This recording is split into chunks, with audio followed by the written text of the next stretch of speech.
Pregame.com. Major national title implications in the Iron Bowl on Saturday afternoon, CBS.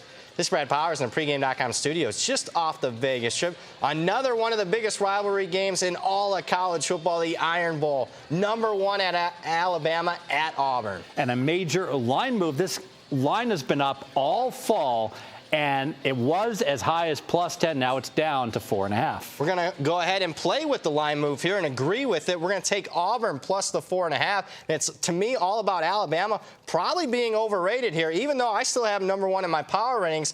Because they played a soft schedule, we haven't had a great look at Alabama a lot of games this year. But I can tell you this, they played 3 ranked teams so far. Take it back to the opener against Florida State. If you remember correctly, at the end of the third quarter, it's a 10-7 ball game. What happens in the fourth quarter? Florida State has a couple of special teams miscue. Their quarterback gets hurt. Okay, Alabama wins 24-7. Fast forward to early November here. They're at home against LSU, laying 3 touchdowns. They get outgained in that one, don't cover the spread, and then the major red flag for me, on the road at Mississippi State, laying 2 touchdowns. Alabama is down 7 points midway through the fourth quarter. Somehow they find a way to win, but do not cover. And, oh, yeah, by the way, this Auburn team that they're facing, better than Mississippi State, better than LSU, and clearly better than Florida State. We're taking War Damn Eagle plus 4.5. And not just better, but significantly better, correct? Yeah, and if you look at the current power ratings that I post each and every week at pregame.com, they haven't played a single team, and I'm talking Bama, hasn't played a single top 10 team. Auburn, not top 10, top 5 legitimately, and it's on the road. That's why I have some concerns about Alabama here. I got to tell you, I'm looking at the other side in this game, and let me explain why. So that look-ahead line that's stayed there pretty much most of the summer around 10. 2 weeks ago, I'm hanging out the Westgate. I look at the games of the year. Auburn is +10 against Alabama. I'm looking for you. You're not coming through the door. I'm looking for other sharps. They're not coming through the door. No one is betting +10.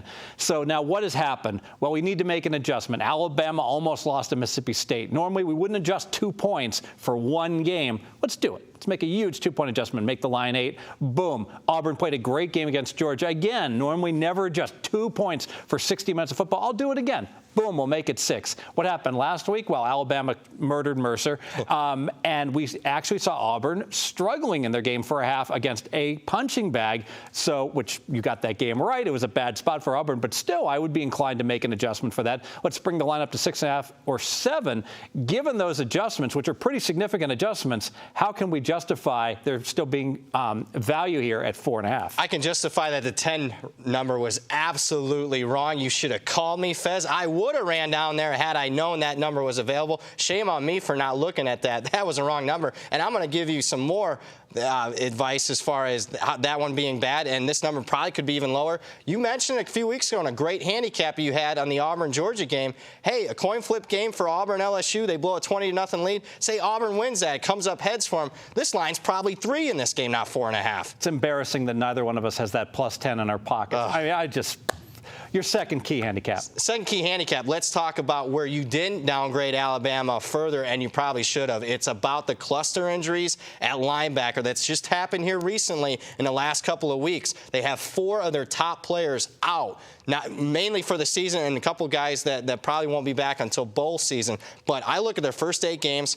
It's the same old great Alabama defense. They held 7 of their 8 opponents to less than 90 yards rushing. The last 3 games after the cluster injuries, oh my goodness, we have LSU rushing for 150 yards, Mississippi State is running for over 170 yards against them, and hell, even Mercer's running for more than 100 yards. Not the same Alabama defense. The key to beating Auburn is if you get the lead, you got to put pressure on Stidham. Now, we saw LSU was able to do that. Clemson was able to do that. Can Alabama do that?